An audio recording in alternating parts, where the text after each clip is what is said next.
میر فندرسکی جو تھے یہ بڑے عجیب و غریب پرسنالٹی کے مالک تھے، بزرگ عالم ہیں۔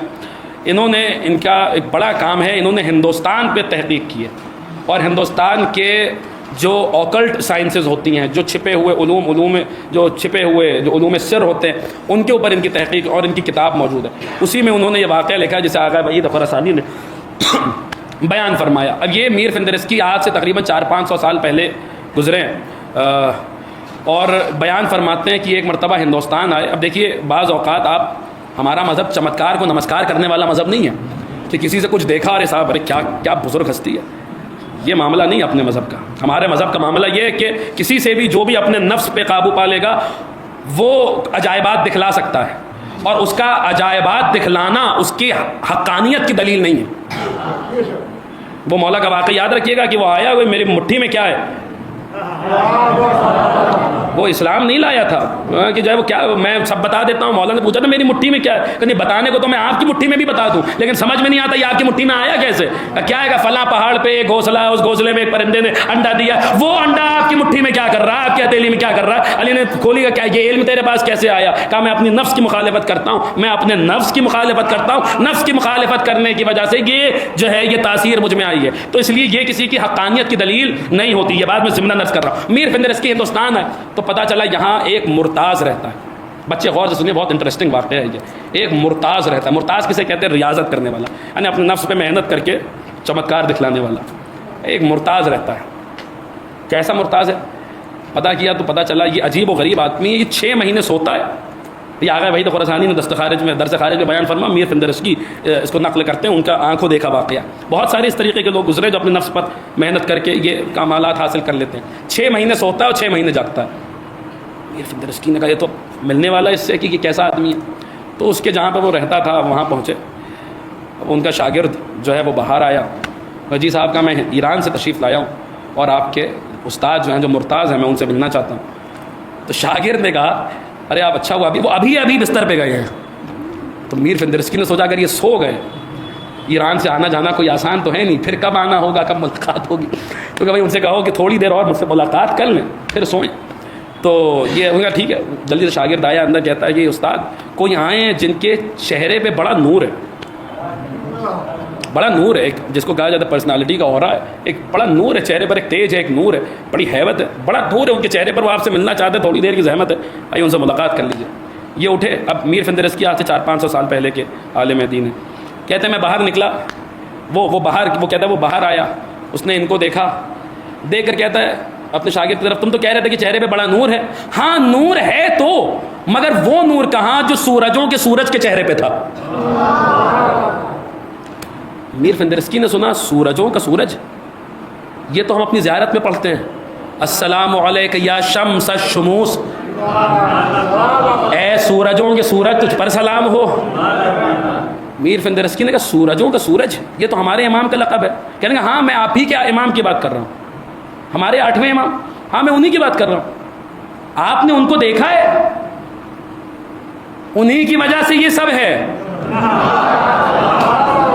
آپ نے دیکھا ہے۔ اب یہ آج سے 400-500 سال پہلے کی بات ہو رہی ہے۔ امام رضا کو شہید ہوئے اچھا خاصا وقت، یعنی تقریباً آپ سمجھ لیجئے 900 سال بعد یہ گفتگو ہو رہی ہے امام رضا کے، 900 سال بعد امام کی شہادت کے، لیکن آج سے 900 سال تقریباً 1000 سال پہلے ہمارے امام شہید ہوئے تھے۔ آپ نے ان کو دیکھا ہے؟ کہنے لگے ہاں انہی کی وجہ سے میں اب تک باقی ہوں۔ کیسے کیا ہوا؟ اصل میں ہوا یہ کہ مامون رشید نے اپنے دربار میں مناظرہ رکھوایا۔ اس نے کہا کہ علی رضا کا مناظرہ دنیا کے، پوری توجہ کے ساتھ نتیجہ ہے کہ تو انشاءاللہ آپ خاموش نہیں رہیں گے، پوری دنیا کے جو مختلف مذہب ہیں ہر مذہب کے نمائندے کو بلایا جائے، سب سے علی ابن موسیٰ رضا کا مناظرہ کروایا جائے۔ یعنی کہ یہودی علماء کے پاس خط گئے، نصرانی علماء کے پاس خط گئے، سب کے، اس کا ایک خط ہندوستان بھی آیا تھا۔ خط ہندوستان آیا تو یہاں سے میرا انتخاب کیا گیا اور مجھے وہاں ایران بھیجا گیا علی ابن موسیٰ سے مناظرہ کرنے کے لیے۔ کہتا میں وہاں پہنچا۔ اب یاد رکھیے گا امیر المومنین نے کہا تھا کہ اگر میرے لیے مسند قضاوت بچھا دیا جائے اور اہل توریت، اہل زبور، اہل انجیل سب میرے سامنے بیٹھے ہوں تو میں اہل توریت کو توریت سے فیصلہ سناؤں گا، اہل انجیل کو انجیل سے فیصلہ سناؤں گا، اہل زبور کو زبور سے فیصلہ سناؤں گا، اہل قرآن کو قرآن سے فیصلہ سناؤں گا، اور ایسا فیصلہ سناؤں گا کہ یہ صحیفے خود پکار اٹھیں گے کہ یہی فیصلہ سنانے کا حق ہے۔ یہ بات کہی تو پہلے علی نے تھی، لیکن ثابت 8ویں علی کے زمانے میں ہوئی، کیونکہ وہاں ایسا موقع نہیں آیا، مگر یہاں ایسا موقع آ گیا۔ کہا وہاں پہنچے، مامون کے شاہی مہمان تھے، بڑے اچھے سے رکھا گیا، وہاں پہنچے۔ اب جب وہاں پہنچے تو دربار آراستہ ہوا، دربار میں نے دیکھا یہودی عالم، نصرانی عالم، جو کیا کہتے ہیں کہ کسی مذہب کو نہیں ماننے والے، خدا کو نہیں ماننے والے، سب بیٹھے ہوئے ہیں مختلف مکاتب فکر، اور انتظار ہو رہا ہے کسی کا۔ اچانک میں نے دیکھا ایسا نور پھیلا، وہ سورجوں کا سورج دربار میں آیا۔ وہ سورج، خلاصہ ہے پوری تقریر کا، بات تمام ہو جائے گی۔ وہ سورجوں کا سورج دربار میں آیا، کہتا میں تو بس ان کا حسن دیکھتا رہ گیا، میں تو بس ان کا چہرہ دیکھتا رہ گیا۔ وہ جلوہ افروز ہوئے، یہودی عالم، نصرانی عالم سب بیٹھے ہوئے تھے۔ یہ ہوا مناظرہ شروع کیا جائے۔ سب سے پہلے نصرانی عالم نے کہا کہ مجھے اجازت ہو، میں ان سے سوال کروں گا۔ نصرانی عالم بولنے لگا، کہنے لگا یہ بتائیے آپ تو قرآن کے عالم ہیں، ہم تو قرآن مانتے نہیں، اگر قرآن مان لیتے تو پھر یہ مناظرہ کیسے ہوتا، تو پھر یہ بات کیوں ہوتی؟ ہم تو قرآن مانتے نہیں۔ آج موجودہ زمانے میں بائبل کے، انجیل کے کئی نسخے ہیں، کئی سارے نسخے موجود ہیں، کئی انٹرپریٹیشن موجود ہیں۔ اس زمانے میں امام نے ایک مرتبہ وہ کہتے ہیں ہم تو قرآن مانتے نہیں، اس قرآن سے اگر آپ دلیل دیں گے تو ہم مانیں گے، تو پھر بات کیسے ہوگی؟ امام نے ایک مرتبہ دیکھا اور دیکھ کر کہا اگر میں تجھے جواب اس انجیل سے دوں جو تیرے گھر میں رکھی ہوئی ہے، کیا سن رہے ہیں حضرات؟ اگر میں تجھے جواب اس انجیل سے دوں، آخری بات تو گفتگو تمام، جو تیرے گھر میں رکھی ہو، تو کیا مولا پھر تو کوئی بات ہی نہیں ہے، تب تو ہم مانیں، اور کوئی چارہ ہی نہیں ہے۔ یعنی اس نے سوال کیا، علی ابن موسیٰ نے اسے جواب دیا۔ یہودی نے سوال کیا، علی ابن موسیٰ نے اسے فوراً جواب، بنا سوچے جواب۔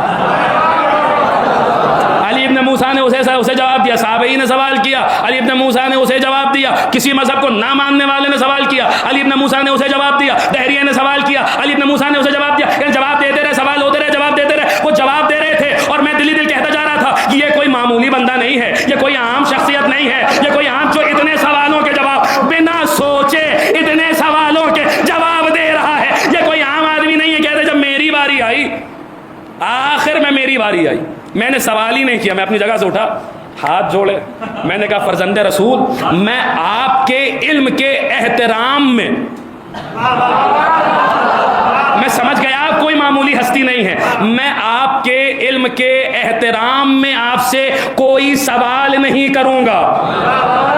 مسلمانوں کو سمجھ میں نہیں آئی، یہ ہندو ہو کے سمجھ رہا ہے، میں آپ کے علم کے احترام میں آپ سے کوئی سوال نہیں کروں گا۔ یعنی دربار برخاست ہو گیا، علی ابن موسیٰ نے کسی کو نہیں بلایا مگر مجھے بلایا، اور